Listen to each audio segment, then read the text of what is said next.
6 जनवरी 2025 सोमवार। पश्चाताप करो, स्वर्ग का राज्य निकट आ गया है।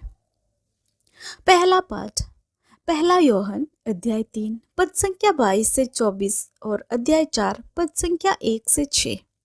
हम उससे जो कुछ मांगेंगे वह हमें वही प्रदान करेगा, क्योंकि हम उसकी आज्ञाओं को पालन करते हैं और वही करते हैं जो उसे अच्छा लगता है। और उसकी आज्ञा यह है कि हम उसके पुत्र ईसा मसीह के नाम में विश्वास करें और एक दूसरे को प्यार करें, जैसा कि मसीह ने हमें आदेश दिया। जो ईश्वर की आज्ञाओं का पालन करता है वह ईश्वर में निवास करता है, और हम जानते हैं कि वह हम में निवास करता है, क्योंकि उसने हमको अपना आत्मा प्रदान किया है। प्रिय भाइयों, प्रत्येक आत्मा पर विश्वास मत करो। आत्माओं की परीक्षा कर देखो कि वे ईश्वर के हैं या नहीं, क्योंकि बहुत से झूठे नबी संसार में आए हैं। ईश्वर की आत्मा की पहचान इसमें है।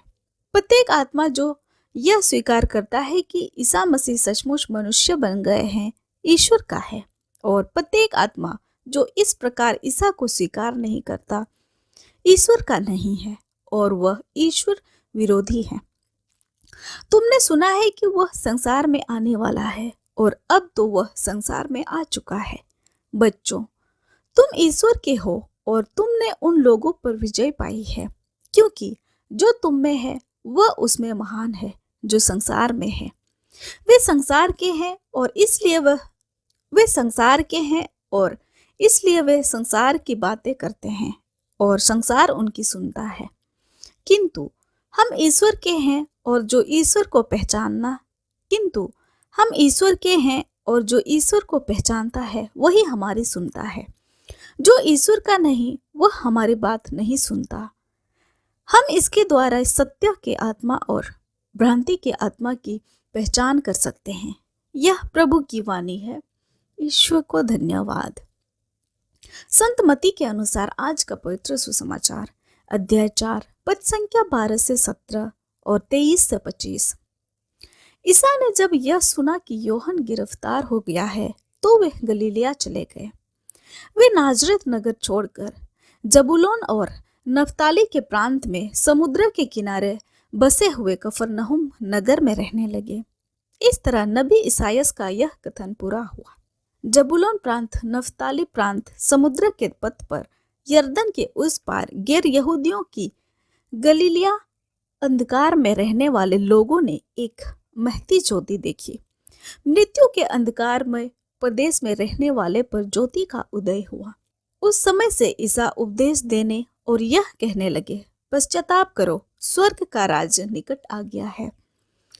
ईसा उनके सभागृहों में शिक्षा देते, राज्य के सुसमाचार का प्रचार करते और लोगों की हर तरह की बीमारी और निर्बलता दूर करते हुए सारी गलीलिया में घूमते रहते थे।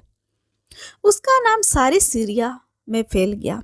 लोग मिर्गी, लकवा आदि नाना प्रकार की बीमारियों और कष्टों से पीड़ित सब रोगियों को और अद्भुत ग्रस्तों को ईसा के पास ले आते और उन्हें चंगा करते थे।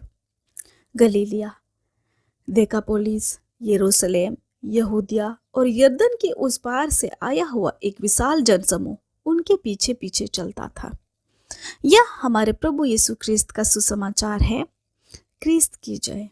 आइए आज के दोनों पाठों पर थोड़ा सा मनन चिंतन करते हैं। सुसमाचार लेखकों के अनुसार यूहन्ना बपतिस्ता के रंगभूमि से ओझल होने के बाद ही प्रभु यीशु ने सुसमाचार पर प्रचार करने का अपना कार्य शुरू किया।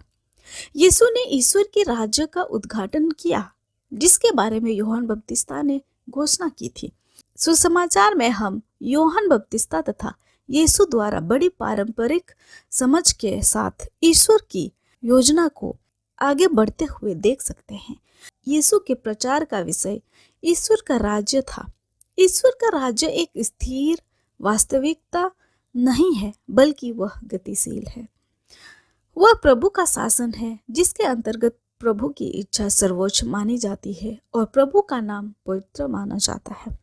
आइए हम अपने जीवन में ईश्वर की इच्छा को बनाए रखते हुए स्वर्ग के राज्य में प्रवेश करना सीखें। आमीन।